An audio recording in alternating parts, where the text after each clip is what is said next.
Ya, setelah melakukan perjalanan panjang mengunjungi jemaat-jemaat gereja Pantai Kosta di Papua, mulai dari Genewi, Korek Paramberi, GPD Sirion Salikota, GPDP Rehoboth Yapan, dan sore ini kita akan beribadah bersama. Kita hadir semua kegiatan kita di sore hari ini di tepi sungai Kali Manaimuni, Kampung Yapan, Mantembo. Kita akan segera ibadah di sore hari ini, memperingati obor Pentakosta masuk di tanah Papua. Kita harus bersyukur kepada Tuhan dengan ibunya telah membawa Injil ini datang ke tanah Papua. Bagi kita bangsa Papua, kita harus melihat terang ini, karena dengan kekuatan kuasa Roh Kudus, api Pentakosta menyala sampai hari ini. Puji Tuhan, kita akan masuk di dalam satu nada doa penyembahan, dan kita akan berdoa untuk membuka ibadah di sore hari ini. Lebih indah dari permata. Kita dari permata, kasih Yesus tiada berhilang. Dari madu, dari madu, sungguh beragam. Kasih Yesus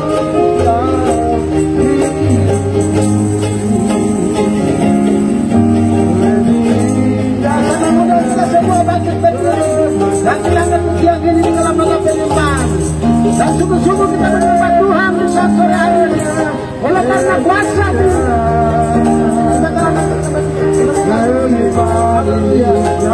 madu kasih Yesus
kasih-Mu ya Tuhan. Amin.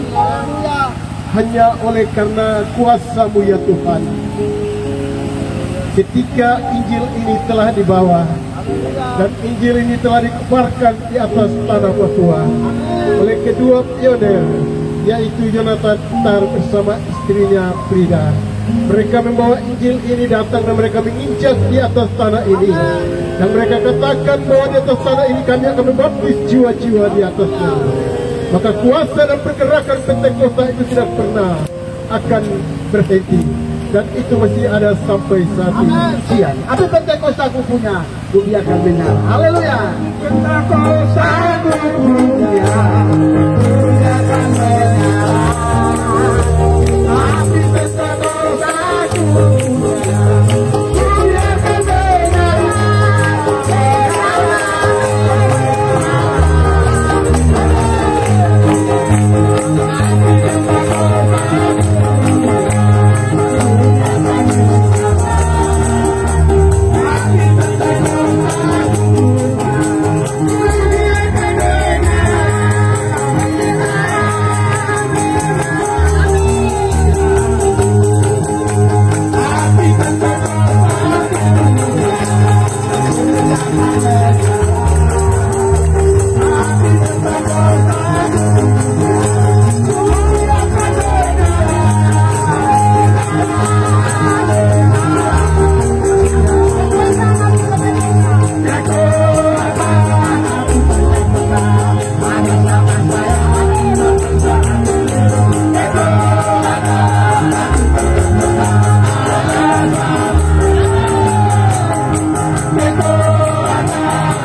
Di sore hari ini kita melihat kedua penerjun yang telah membawa Injil datang, membawa terang datang, membawa obor ini datang kepada saudara dan saya.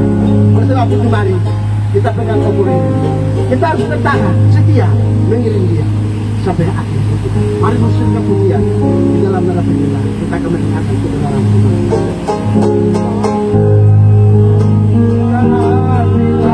Waktu ini saya akan bersama kembali.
Bapak, kebenaran firman Tuhan akan hamba mau sampaikan. Amin. Hamba minta perlindungan kuasa darah Yesus menuduh menjaga tempat ini. Tidak ada kekuatan apapun mengalah kita tanpa kuasa darah Yesus. Kuasa mujizat Tuhan berjalan di tengah-tengah kami. Dalam nama Tuhan Yesus Kristus kami berdoa. Haleluya. Amin. Puji Tuhan. Mari kita buka bersama-sama di dalam Kisah Rasul pasal 1. Kisah Rasul pasal 1 ayat 8 sesuai dengan tema kita di depan. Kisah Rasul pasal 1 ayat yang ke-8 berbunyi demikian firman Tuhan. Tetapi kamu akan menerima kuasa kalau Roh Kudus turun ke atas kamu, dan kamu akan menjadi saksiku di Yerusalem dan di seluruh Yudea dan Samaria dan sampai ke ujung bumi. Yesus membangun satu kekuatan yang baru. Ketika bangsa Israel menanti-nantikan siapakah yang nanti akan menyelamatkan kami. Israel mengikat berpandangan bahwa ada perjanjian kekal bahwa mereka lah yang nanti akan mereka tunggu-tunggu, ternyata tidak. Yesus hadir di tengah-tengah di mana kerajaan Romawi menguasai seluruh dunia. Israel tidak mengaku Yesus, tapi pelayanan Yesus selama 3,5 tahun memilih 12 orang. Ketika mereka telah terpilih, maka Yesus katakan kepada mereka, tetapi kamu akan menerima kuasa kalau Roh Kudus turun di atas. Kenapa gereja membutuhkan Roh Kudus? Hari-hari ini banyak gereja mengalami kegagalan. Kenapa? Karena mereka tidak melihat kepada Roh Kudus. Roh Kudus berfungsi untuk membuat pemulihan pribadi masing-masing. Injil ini tidak bisa diwartakan kalau tanpa pemulihan dari Roh Kudus. Bapak Yonatan ketika umur 25 tahun, tahun 1930, dia pergi ke Ternate sana. Ada sesuatu yang dia rasakan. Ada sesuatu yang membakar hati daripada Bapak Yonatan. Apa yang jadi? Bapak Yonatan sementara kumuli dan kumuli. Seorang hamba Tuhan yang namanya Yohanes Bey, ketika berada di Manado, dia melihat ada satu api yang turun dari Ternate sana. Maka dia berangkat dari Manado ke sana, ternyata ketemu ada laki-laki Jayapura satu yang ada di sana. Namanya Bapak Yonatan di sana. Bapak Yonatan katakan bisa ada mengalami sesuatu. Ketika Bapak Yohanes Bey melihat sementara berdoa dengan Bapak Yonatan, oh engkau mengalami urapan Roh Kudus. Maka itu membakar dia. Bapak Yonatan pergi sekolah di Surabaya di Malang. Saya singkat cerita, 1942 beliau ada di sana. 1947 tepat tanggal 4 April 1947 beliau kawin dengan perempuan Manado. Api Pentekoste itu membakar dia sehingga tanggal 30 September beliau datang injak negeri. Kenapa? Karena urapan Roh Kudus. Pribadi Bapak Yonatan dirubah oleh kuasa Roh Kudus. Tanah Papua tidak ada satu pun yang mampu membongkar tanah Papua. Hanya kuasa Roh Kudus. Tanpa kuasa Roh Kudus tidak bisa membongkar negeri ini. Karena negeri ini terikat dengan penyembahan berhala. Orang Papua terikat dengan suatu bentuk ibadah, suatu penyembahan kepada dunia orang mati. Lihat bukti orang mati. Biasa orang Papua ada yang kerasukan. Karena kepercayaan mereka kepada itu. Tetapi api Pentekoste, urapan Roh Kudus merubah pribadi yang namanya Yonatan itu, sehingga Yonatan bawa obor ini masuk ke negeri. Maka generasi Papua bisa bangkit kembali. Bapak Gad Aire, Bapak David Yapanani, Bapak Isaskar Imbiri bongkar di dataran Waropen, Bapak Ruben Bunei, Bapak Edward Bunei, Bapak Bunei, mereka membongkar negeri ini.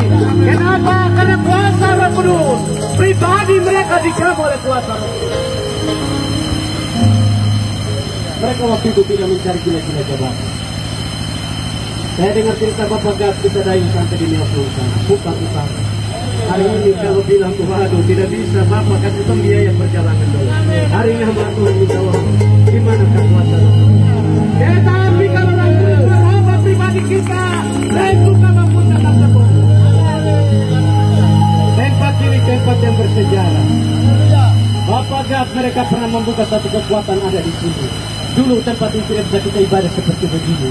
Tetapi tempat ini ketika mereka berdoa, kaki dia Tuhan turun di tempat ini. Maka kuasa Tuhan bisa membongkar mantemu kota Seoul. Itulah kuasa Roh Kudus membuka berbagi. Kenapa kita butuhkan Roh Kudus? Agar kita dapat menjadi pemberita Injil. Hari ini banyak orang tidak bisa pemberita Injil. Kenapa? Karena Roh Kudus turun menjadi. Saudara lihat hari ini kita keliling kota, semua orang kaget lihat. Ini apa ini yang mereka bisa? Mereka tidak tahu bahwa mereka bisa pakai baju yang indah itu. Mereka bisa duduk dalam kebulan bangun rumah tidak tutup. Hanya Roh Kudus. Saya orang-orang kecil saya datang bicara di tanah ini di daerah Mantemu. Orang Mantemu akan dulu saya. Tapi Roh Kudus yang merohkan. Haleluya. Itulah Roh Kudus. Sekitaran dia tidak bisa datang ke Pulau Yapen baku bunuh. Sejarah di utara sana. Itu mereka bantai semua orang biak kata bantai. Maka di sini ada biak di sana. Tetapi ketika api Pentekoste, pulau-pulau terbakar. Saya kestok sebelum peristiwa 1948 ini. Gereja tua tidak memperbaiki. Semua terikat. Tetapi hanya Roh Kudus. Hanya Roh Kudus yang tidak berguna. Roh Kudus menolong kita membuat tanda-tanda heran dari Allah. Ketika Roh Kudus membuat, engkau memecahlah, mengalahkan segala strategi, segala ikatan kuasa kegelapan. Orang punya obatan, punya kepercayaan, orang punya ilmu apapun, tetapi kuasa Roh Kudus bisa buat tanda-tanda heran, mengalahkan semuanya. ketika Musa masuk ke Raja Firaun bilang tidak bisa, saya bisa membuat ular juga, tongkat jadi ular. Tetapi ketika tongkat Musa langsung menang semua ular-ular. Ketika orang tua kami masuk, pasti banyak yang mempunyai kekuatan. Mereka bilang kami juga bisa. Tapi ketika kuasa Roh Kudus, amin. Orang Sarwandori punya kepercayaan ini sangat kuat. Tetapi ketika mereka sampai sakit sampai tidak mampu, hamba Tuhan karubah datang berdoa, mujizat Tuhan terjadi. Oh, berarti waktu Tuhan memulihkan kita di atas ini. Ya apa? Roh Kudus menolong kita mengetahui pikiran. Hanya Roh Kudus saja. Hari ini banyak orang membangun pekerjaan Tuhan dengan uang, dengan kekayaan, berpikir jabatan, pendidikan, teologi yang tinggi dan segalanya. Kata apakah sesuai pikiran Allah? Hanya orang yang dalam Roh Kudus saja yang dapat mengetahui. Apabila orang membangun sesuai dengan di bawah pimpin Roh Kudus, maka segala jalan akan dituntun oleh kuasa Roh Kudus. Tanda heran di atas tanda heran. Saya tidak bicara panjang jauh lebar lagi. Masih ada banyak yang bicara tentang hubungan Roh Kudus. Tapi terakhir daripada itu yang saya singkatkan bahwa Roh Kudus membuat kita dewasa di dalam rohani. Maka kita layak menikah dengan anak Tuhan. Ketika trompet Allah berbunyi, engkau menjadi gereja yang dewasa menikah dengan anak Tuhan. Kekuatan api Pentekosta. Kekuatan api Pentekosta ada sama saya.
Kebaikan-Mu Tuhan,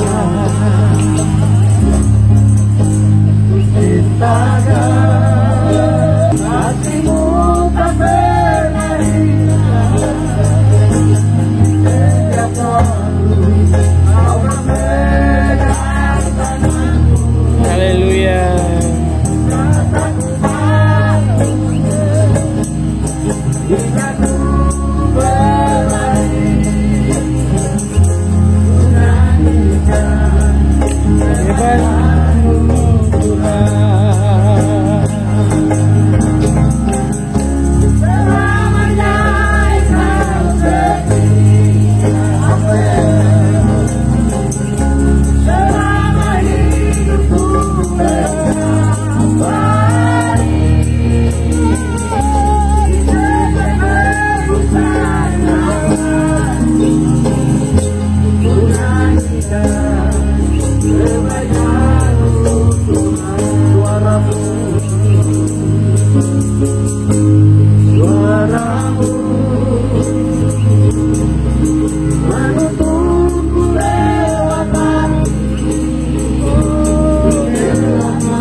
Kau Bapa yang setia, Kaulah Bapa penolong kami.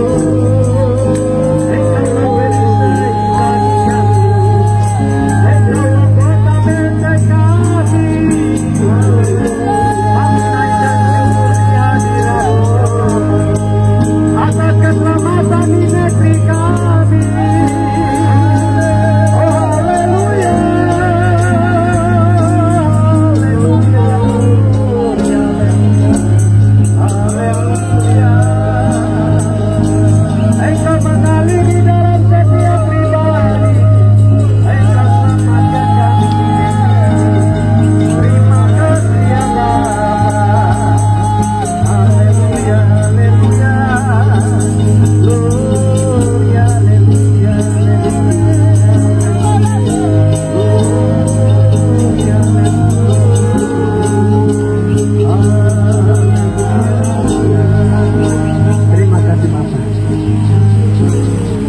Atas pertolongan-Mu bagi kami, kalau bukan Tuhan kami tidak punya siapa. Hamba-Mu berdoa bagi generasi mereka, anak-anak mereka, cucu-cucu mereka, Tuhan Engkau memberkati. Seperti jeri lelah mereka telah tabur dan sekarang telah bertumbuh di atas negeri ini. Maka hamba-Mu berdoa minta Tuhan berkati. Ampunilah kami di atas negeri ini. Lindungi dan pelihara umat-Mu dalam setiap aktivitas mereka. Biarlah kami berjalan dalam tuntunan kekuatan kuasa Roh Kudus. Terima kasih Tuhan Yesus, umat-Mu telah berhadapan hadirat-Mu. Mereka telah menyembah dan memuji-muliakan Engkau dan mendengar kebenaran firman-Mu. Maka hamba-Mu minta Tuhan, berkatilah kami pada sore hari. Dikasih dalam Yesus Kristus. Mari kita semua angkat tangan dan terima doa kepada Bapa di surga. Bapa di surga, hadapkanlah wajah-Mu kepada umat-Mu. Sinarilah mereka dengan kasih karunia-Mu dan berkatilah mereka pada sore. Dikasih dalam Yesus Kristus. Terimalah berkat.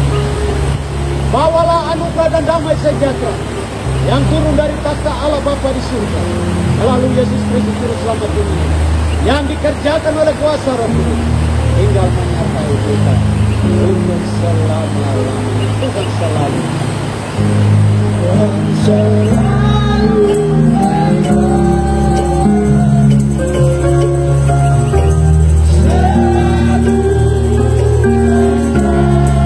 Dengan mendengar senandung irama lagu ini,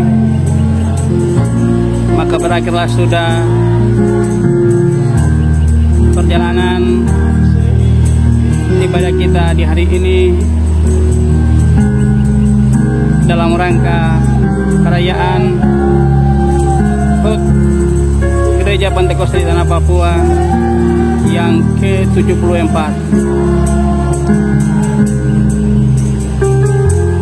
GPDP Jemaat Pisganewi tanggal 30 September 2022. Tuhan memberkati.